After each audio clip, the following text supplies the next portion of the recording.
Hello Boro fans, it's Joe from Boro Fan TV and this is the preview for the upcoming game on Saturday the 26th of February with a 3 PM kickoff as the Boro take on Barnsley in the Scarbet Championship at Oakwell.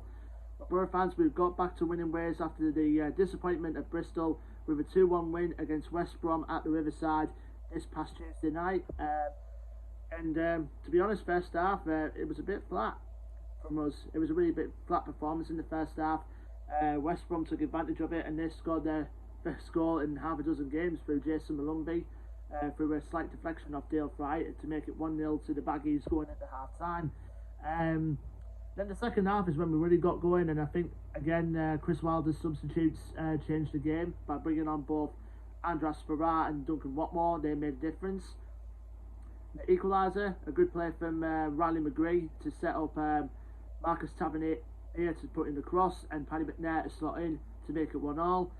And the second goal was all about the brilliant work from Anthony Dykesdale of all people, turning the defence with ease and then slid in Isaiah Jones who put in the cross to which Duncan Watmore kept in somehow, and then Tavernier slotted in to make it 2-1 to answer some of his recent critics. I know Tavernier has had a lot of critics recently, but him playing on that left wing back position, obviously when Neil Taylor went off with the substitutes, made a massive difference. I mean, let us know, Boro fans, do you think Marcus Tavernier will slot well at left wing back? Yeah, but he sorted it well and we got the win we deserved.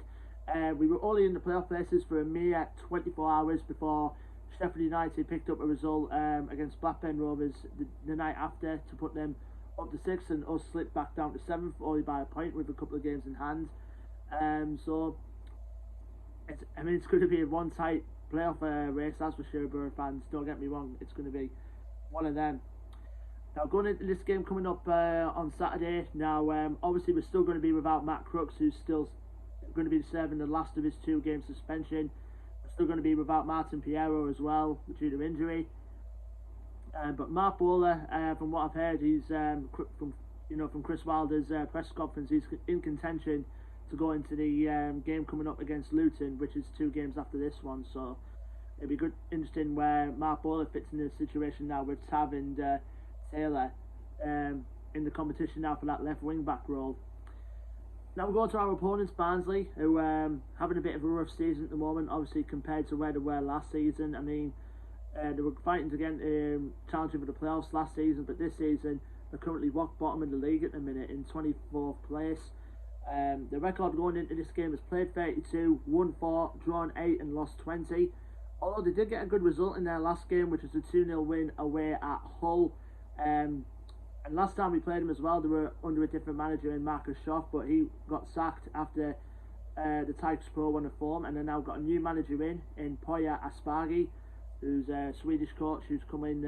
I think it was between November and December that he came in, but he's taken over a side that are currently in free fall at the moment, and which is a shame to see because Barnsley are a well respected club in the Championship, and they've got a respected fan base, and they've got a respected bunch of players as well.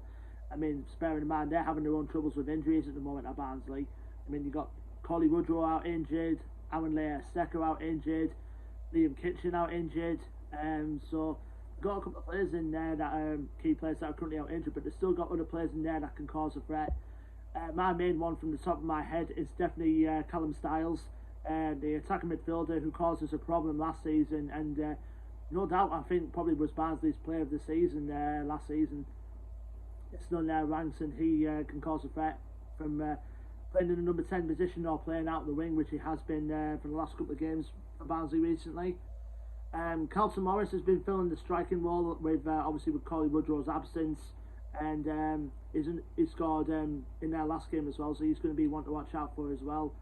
So they were a good decent squad at Barnsley, you know. I mean, got like the big day centre back like Mads Anderson and other players in there as well, like Callum Britton for example. So they were a good side, Barnsley. I mean, it's just a shame where they are. I mean, in the free fall, they are currently rock bottom of the league, but you know, compared to where they were last season, I mean, it's kind of baffling really for me. Now, the last time we played Barnsley was back at the Riverside. I think it was early November time we played them at the Riverside. We went out 2-0 winners with goals from Andras Farrar and Matt Crooks. So interesting, you know, we're taking just over 4,500 fans down to Oakwell on Saturday, and it'll be interesting to see, you know, if we can get a good result to keep the pressure on those challenging for the playoff places, and hopefully, you know, it could be a perfect warm-up compared to the game we got after that, which would be the big one against Spurs in the FA Cup. So let me know your thoughts and predictions for this game in the comment section, Boro fans. Don't forget to like, share and subscribe. Our social media links will be in the description as well.